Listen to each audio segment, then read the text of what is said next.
नमस्कार विद्यार्थी मित्रांनो, आज आपण केंद्र आणि राज्य सरकार यांच्यातील प्रशासकीय संबंधांच्या बाबतीत चर्चा करणार आहोत. यापूर्वीच्या भागामध्ये आपण भारतीय संघराज्य आणि त्याची वैशिष्ट्य आणि केंद्र राज्य संबंधातल्या कायदेविषयक संबंधांची चर्चा केलेली होती. प्रशासकीय अधिकारांची विभागणी कायदेविषयक अधिकारांच्या विभागणीला अनुसरून करण्यात आलेली आहे. केंद्र सरकारची प्रशासकीय सत्ता संसदेला ज्या विषयावरती कायदे करण्याचा संपूर्ण अधिकार आहे त्या विषयापुरतीच मर्यादित आहे, म्हणजे केंद्र सूचीतल्या विषयापुरतीच मर्यादित आहे. आणि घटक राज्याची जी प्रशासकीय सत्ता आहे ती त्या घटक राज्याच्या कायदे मंडळाला म्हणजे विधानसभेला ज्या विषयासंबंधी कायदे करण्याची सत्ता किंवा अधिकार आहे त्या विषयापुरती मर्यादित आहे, म्हणजे राज्य सूचीतल्या विषयाच्या संदर्भामध्ये. आणि समवर्ती सूचीतल्या विषयावरती घटक राज्याची प्रशासकीय सत्ता असते, परंतु संसदेनं सामायिक यादीतील एखाद्या विषयासंबंधी कायदा करून त्यांची कार्यवाही केंद्रानंच करावी असं जर सुचवलं असेल आणि तशा पद्धतीची जर घटनात्मक तरतूद असेल तर अशा वेळेला केंद्र सरकार किंवा केंद्र सरकारचाच अधिकार किंवा त्याची केंद्र सरकारची कार्यकारी सत्ता जी असते ती चालते असं आपल्याला म्हणता येईल. भारतीय राज्यघटनेच्या कलम क्रमांक 256 ते 263 या कलमांतर्गत केंद्र आणि राज्य सरकार यांच्यातल्या प्रशासकीय संबंधांची चर्चा करण्यात आलेली आहे.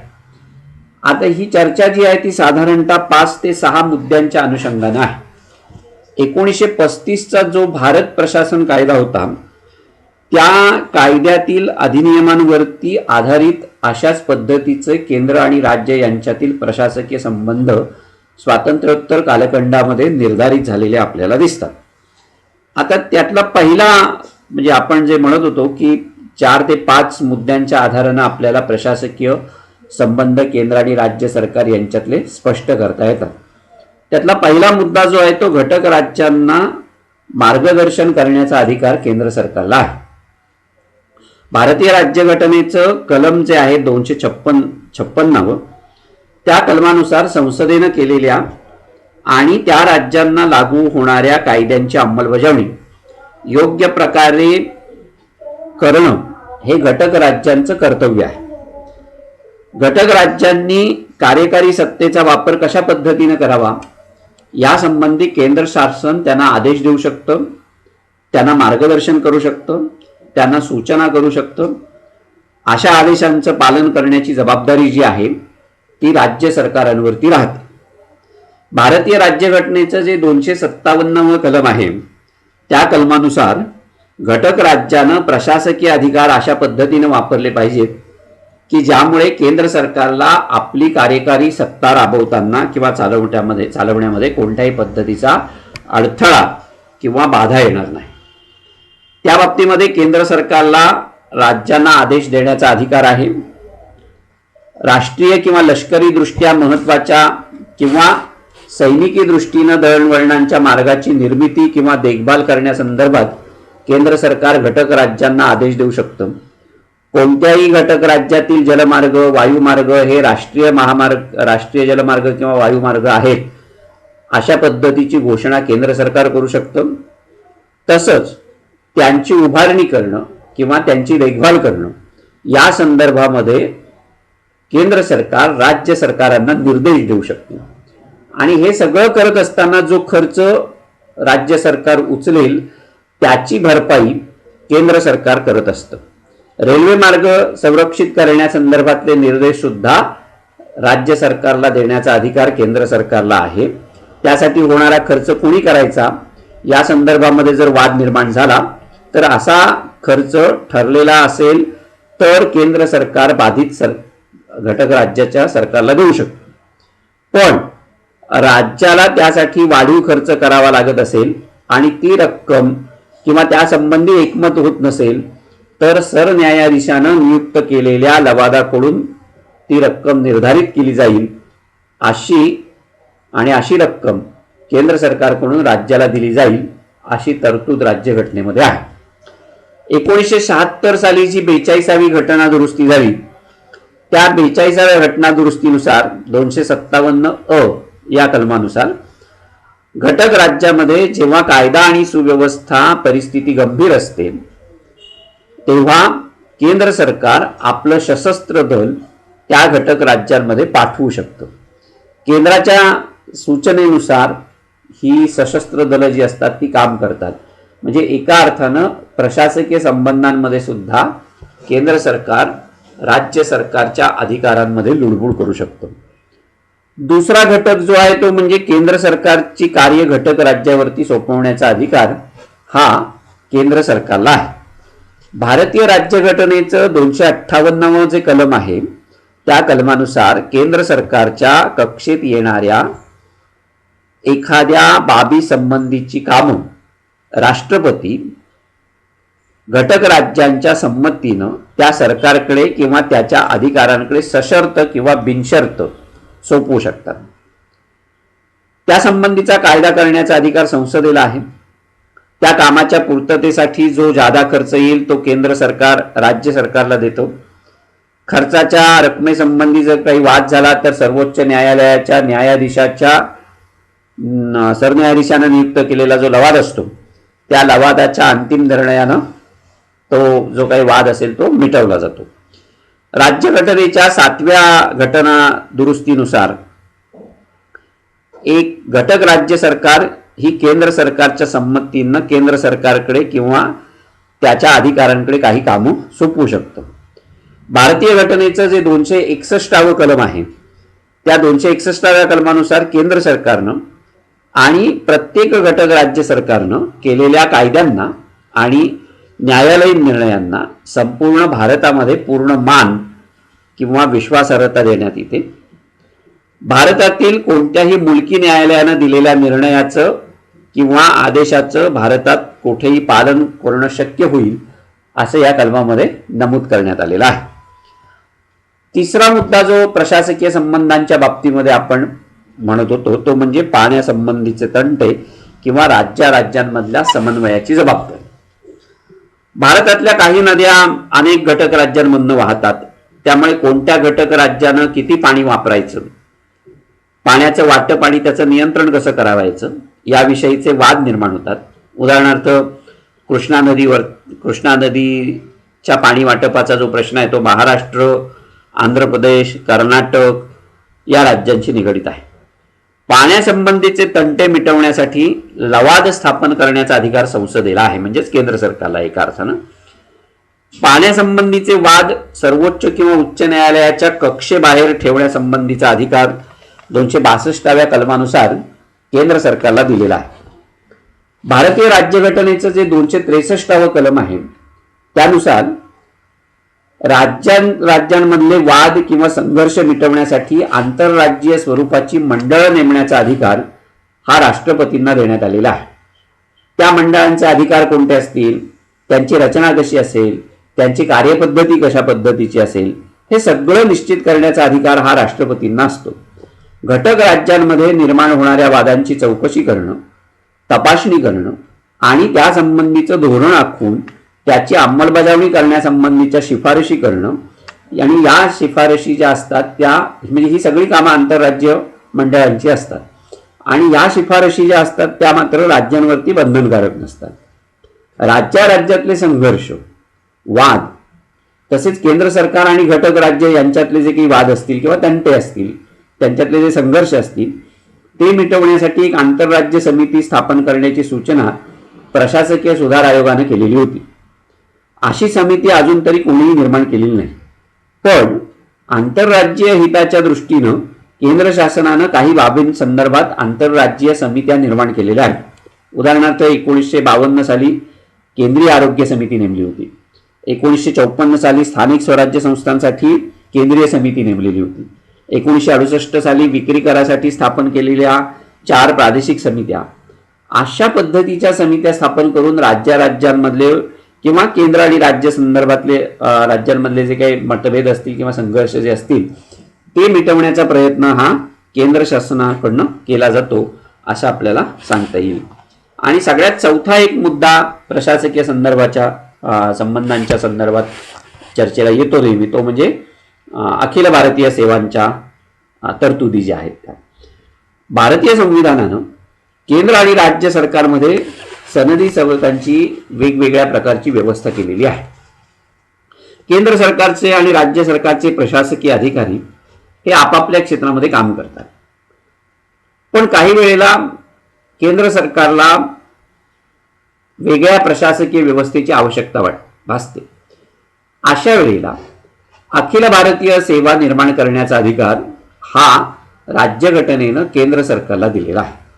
म्हणजे IPS IAS सारख्या ज्या सेवा आहेत त्या सेवा राज्यसभेच्या मंजुरीनं केंद्र सरकार त्यांची निर्मिती करू शकतं. म्हणजे भारतीय राज्यघटनेचं 312 कलम जे आहे त्या 312व्या कलमानुसार अशा अखिल भारतीय सेवा निर्माण करण्याचा अधिकार हा केंद्र सरकारला आहे. आणि अशा अखिल भारतीय सेवांमार्फत राज्याच्या प्रशासनावरती केंद्र सरकार नियंत्रण ठेवत असतं.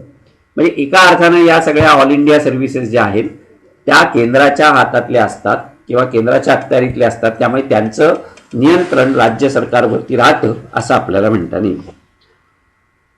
केंद्र आणि राज्य सरकार यांच्यातल्या प्रशासकीय संबंधांची चर्चा करत असताना एक मुद्दा महत्वाचा नेहमी चर्चेला येतो, तो म्हणजे राज्यातल्या राज्यपालाची भूमिका नेमकी कशा पद्धतीची आहे. गेल्या 70 वर्षातलं जे भारतातलं राजकारण आहे त्यामध्ये केंद्र सरकारनं आपल्या राजकीय पक्षाचे हितसंबंध जोपासण्यासाठी राज्यपाल पदाचा गैरवापर केल्याचं प्रमाण हे मोठ्या प्रमाणावरती आहे. म्हणजे कुठलंही सरकार असो, केंद्रात पूर्वी काँग्रेसचं सरकार होतं, मध्यंतरीच्या कालखंडामध्ये जनता पक्षाचं सरकार होतं, नंतर भारतीय जनता पार्टीचं NDAचं सरकार आलं असेल, पुन्हा काँग्रेसचं सरकार, पुन्हा आता गेली 2 टर्म 14 पासून भारतीय जनता पक्षाचं सरकार सत्तेवरती आहे. पण या सगळ्या राजकीय पक्षांनी राज्यपाल पदाचा वापर हा आपल्या राजकीय सत्ताकांक्षा ज्या आहेत त्या पूर्ण करण्यासाठी केलेला आहे. राज्यांच्या विविध राज्यपालांनी आपली सत्सद विवेक बुद्धी न वापरता केंद्र सरकारच्या अधिकारानुसार आतापर्यंत निर्णय घेतलेले आपल्याला दिसतात, किंवा केंद्र सरकारचे जे आदेश असतील त्याप्रमाणे राज्यपाल वागतात असं आपल्याला म्हणता येईल. आणि त्यामुळे घटक राज्यांच्या स्वायत्ततेवरती किंवा त्यांच्या अधिकारावरती नेहमी अतिक्रमण होतं. वास्तविक जर बघितलं तर राज्यपाल हा राष्ट्रपती नियुक्त असतो. घटक राज्याचा कार्यकारी प्रमुख म्हणून तो काम करत असतो. राज्यपालाची नियुक्ती राष्ट्रपती करतात आणि राष्ट्रपतींची मर्जी असेपर्यंत ते आपल्या पदावरती राहू शकतात. त्यामुळे राज्यपाल पदाचं अस्तित्व हे एका अर्थानं राष्ट्रपतींच्या इच्छेवरती अवलंबून असतं. म्हणजे एका अर्थानं ते केंद्र सरकारच्या इच्छेवरती अवलंबून असतं, कारण राष्ट्रपतींची इच्छा म्हणजे अंतिमतः पंतप्रधान आणि त्यांच्या मंत्रिमंडळाची इच्छा असते. त्यामुळे केंद्र सरकार आपल्या इच्छेनुसार राज्यपालांच्या माध्यमातून राज्यावरती अन्याय करू शकतं. आजपर्यंतच्या अनेक उदाहरणांवरून राज्यपाल पद हा एक टीकेचा विषय झालेला आहे असं आपल्याला म्हणता येईल. गेले काही दिवस महाराष्ट्रातल्या राजकारणाचा जर आपण विचार केला तर महाराष्ट्रामध्ये राज्यपाल असलेले भगतसिंग कोश्यारी यांनी जे काही निर्णय घेतलेले आहेत हे निर्णय बरेचसे वादग्रस्त ठरलेले आहेत. आणि असं असून सुद्धा त्यांच्या बाबतीमध्ये कुठल्याही माध्यमांमध्ये चर्चा होताना आपल्याला दिसत नाही, ही वस्तुस्थिती आहे. अर्थात जेव्हा केंद्र सरकारमध्ये एक पक्ष आणि राज्य सरकारमध्ये दुसरा पक्ष अशा प्रकारची परिस्थिती निर्माण होते तेव्हा राज्यपाल पद हे जास्त वादग्रस्त बनलेलं आपल्याला दिसतं.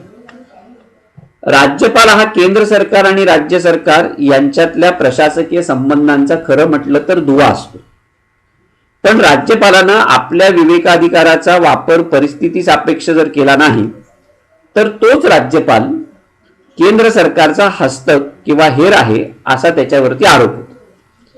पंडित नेहरूंच्या कालखंडामध्ये 1957 मध्ये केरळमधल्या कम्युनिस्ट सरकारची 2.5 वर्ष मुदत शिल्लक असताना ते सरकार बरखास्त करण्यात आलेलं होतं. एका चांगल्या शिक्षणविषयक विधेयकावरती काही विरोधी पक्षांनी सुरू केलेल्या आंदोलनाचं निमित्त करून ती कारवाई त्या कालखंडामध्ये करण्यात आलेली होती. 1967 साली राजस्थानचे राज्यपाल डॉक्टर संपूर्णानंद यांनी विरोधी पक्षांचं मत डावलून काँग्रेस पक्षाचे नेते श्री सुखाडिया यांना मुख्यमंत्री केलेलं होतं. 1968 साली बिहारचे राज्यपाल नित्यानंद कांगो यांनी विरोधी पक्षांची विचारपूस न करताच काँग्रेस पक्षाचे हरिहर सिंग यांना मुख्यमंत्री केलेलं होतं. 1981 साली पंजाबचे राज्यपाल गणपतराव तपासे यांनी देवीलाल यांना बहुमत सिद्ध करायला सांगितलं आणि तडकाफडकी काँग्रेस पक्षाचे नेते भजनलाल यांची मुख्यमंत्री म्हणून नियुक्त केली होती. म्हणजे असे असंख्य प्रकार झाले. आता महाराष्ट्राच्या राजकारणामध्ये सुद्धा महाविकास आघाडीचं सरकार सत्तेवरती येत असताना वेगवेगळे जे प्रयोग झाले ते तुम्हा मला सगळ्यांना ज्ञात आहेत. म्हणजे राज्यपालांनी राष्ट्रपती राजवटीची शिफारस करणं, राष्ट्रपती राजवट लागू करणं, ती रातोरात उठवणं, मुख्यमंत्री फडणवीस आणि अजित पवारांना यांचा शपथविधी घालून आणणं सकाळीच आणि नंतर ते सरकार 2 दिवसामध्ये कोलमडणं, ह्या सगळ्या ज्या काही गोष्टी आहेत या सगळ्या गोष्टी राज्यपाल हे केंद्र सरकारचा हस्तक म्हणून करत असलेल्या आपल्याला साधारणतः दिसतात. आणि त्यामुळे ही सगळी उदाहरणं जी आहेत ती राज्यपालांनी केलेली कृती ही केंद्र सरकारच्या इच्छेनुसार केलेली आहे असं आपल्या लक्षात येईल. वास्तविक मुख्यमंत्र्याची नियुक्ती झाल्यानंतर त्यानं विधानसभेमध्ये बहुमत सिद्ध करून दाखवणं ही त्याची मुख्य जबाबदारी असते. पण राज्यपालांनी त्या बाबतीमध्ये पक्षपातीपणे किंवा संशयास्पद वर्तन केलेलं असतं. उदाहरणार्थ 1967 साली राज्यपाल धरमवीर यांनी बंगालमध्ये, 1970 साली राज्यपाल DC पावटे यांनी पंजाबमध्ये आणि 1971 मध्ये राज्यपाल श्री मन्नारायण यांनी गुजरातमध्ये तत्कालीन मुख्यमंत्र्यांना विधिमंडळामध्ये बहुमत सिद्ध करून दाखवण्यास भाग पाडलं होतं. कारण हे सगळे मुख्यमंत्री जे होते ते विरोधी पक्षाचे होते. याच्या उलट 1967 मध्ये हरियाणाचे राज्यपाल चक्रवर्ती, 1969 मध्ये उत्तर प्रदेशचे राज्यपाल BG रेड्डी, 1971 मध्ये बिहारचे राज्यपाल DK बरुआ यांनी तत्कालीन काँग्रेस पक्षांच्या मुख्यमंत्र्यांना विधिमंडळामध्ये बहुमत सिद्ध करण्याचा आदेश दिलेला नाही. राज्यपालांची नियुक्ती आणि बडतर्फी ही पूर्णतः राष्ट्रपतीच्या इच्छेवरती म्हणजेच पर्यायाने केंद्र सरकारच्या इच्छेवरती अवलंबून असते. केंद्रस्थानी असलेल्या सत्तारूढ पक्षाला सहकार्य न करणाऱ्या राज्यपालांची बडतर्फी तडकाफडकी केली जाते. त्याची उदाहरणं जर आपण पाहिली तर राज्यपालांचा विवेकाधिकार का गोठलेला आहे याची कल्पना करता येणं सहज शक्य आहे. उदाहरणार्थ 1980 साली तामिळनाडूचे राज्यपाल प्रभुदास पटवारी, 1981 मध्ये राजस्थानचे राज्यपाल रघुवीर तिलक, 1982 साली पश्चिम बंगालचे राज्यपाल TN सिंग यांना कोणतीही कारणं न देता तडकाफडकी पदावरून कमी करण्यात आलेलं होतं. याउलट बंगालचे राज्यपाल धर्मवीर यांनी संयुक्त आघाडीचं सरकार बरखास्त केल्यानंतर राज्यपाल बदलण्याची राज्य सरकारची विनंती असताना सुद्धा केंद्र सरकारनं त्याच्याकडे पूर्णतः कानाडोळा केलेला आपल्याला दिसतो. आज सुद्धा महाविकास आघाडीचं सरकार सत्तेवरती असताना शिवसेना, काँग्रेस आणि राष्ट्रवादी काँग्रेस सातत्यानं राज्यपालांच्या कृतीवरती आक्षेप घेत आहे आणि त्या आक्षेपांकडे केंद्र सरकार पूर्णतः दुर्लक्ष करत असलेलं आपल्याला साधारणतः दिसतं. घटक राज्यांच्या प्रशासनामध्ये केंद्राचा हस्तक्षेप करण्याचा आणखीन एक प्रकार म्हणजे मुख्यमंत्र्यांची चौकशी लावण्याचा प्रकार. मुख्यमंत्र्यांच्या विरोधामध्ये चौकशी आयोग अनेक वेळेला स्थापन केले गेलेले आहेत. 1963 साली पंजाबचे मुख्यमंत्री प्रतापसिंग कैरो यांच्या विरुद्ध दास चौकशी आयोग नियुक्त केला होता. 1973 मध्ये पंजाबचे मुख्यमंत्री प्रकाश सिंग बादल यांच्या विरुद्ध छांगनी चौकशी आयोग जो होता, छांगानी यांच्या नेतृत्वाखाली आयोग स्थापन केलेला होता. 1976 मध्ये तामिळनाडूचे त्यावेळेचे मुख्यमंत्री करुणानिधी यांच्या विरुद्ध सरकारी हा चौकशी आयोग निर्माण केलेला होता. म्हणजे असे वेगवेगळे आयोग जे होते ते केंद्र सरकारनं मुख्यमंत्र्यांच्या विरोधामध्ये लावलेले होते. त्यापैकी प्रतापसिंग कैरोंचा जर अपवाद वगळला तर केंद्र सरकारनं नेमलेले सगळे आयोग जे आहेत हे आपल्या पक्षाच्या विरोधी पक्षाच्या मुख्यमंत्र्यांच्या विरोधामध्ये आहे. लावलेले होते. याच्या उलट ओरिसाचे मुख्यमंत्री बिरेन मिश्रा, बिजू पटनाईक, कर्नाटकचे मुख्यमंत्री देवराज अरस, महाराष्ट्राचे त्यावेळेचे मुख्यमंत्री बॅरिस्टर ए आर अंतुले यांच्या विरोधामध्ये भ्रष्टाचाराचे आणि गैरव्यवहाराचे आरोप असताना सुद्धा केवळ ते आपल्या पक्षाचे नेते आहेत किंवा आपल्या पक्षाचे माणसं आहेत म्हणून त्यांच्यावरती चौकशी किंवा पाहणी आयोग लावले नाहीत, अशी पक्षपाती भूमिका जी आहे ती केंद्र शासनानं वारंवार घेतलेली आपल्याला दिसते. आणि त्यामुळे राज्यपाल पद हे एका अर्थानं केंद्र आणि राज्य यांच्यातील प्रशासकीय संबंधांच्या दृष्टिकोनातून महत्वाचं ठरतं आणि केंद्र सरकारला राज्याच्या कारभारामध्ये हस्तक्षेप करण्याची किंवा लुडबुड करण्याची संधी राज्यपाल पदामुळे मिळते असं आपल्याला म्हणता नाही. काही क्वचित असे राज्यपाल होते की ज्यांनी स्वविवेकाचे त्यांचे जे अधिकार होते ते निपक्षपातीपणे वापरलेले दिसतात. पण अनेक राज्यपाल असे होते आहेत की त्यांनी केंद्र सरकारची तळी उपसलेली आपल्याला दिसते. राज्यपाल पदाचं राजकीयकरण हे गेल्या 70 वर्षामध्ये सगळ्याच राजकीय पक्षांनी केलेलं आहे आणि त्याला कोणीही अपवाद नाही, ही वस्तुस्थिती आहे. आणि त्यामुळे राज्यपाल पद हे भारतामध्ये नेहमी टीकेचा विषय राहिलेला आहे असं आपल्याला म्हणता येईल. आज आपण इथेच थांबूया आणि पुढच्या भागामध्ये आपण केंद्र आणि राज्य सरकार यांच्यातल्या आर्थिक संबंधांची चर्चा करू.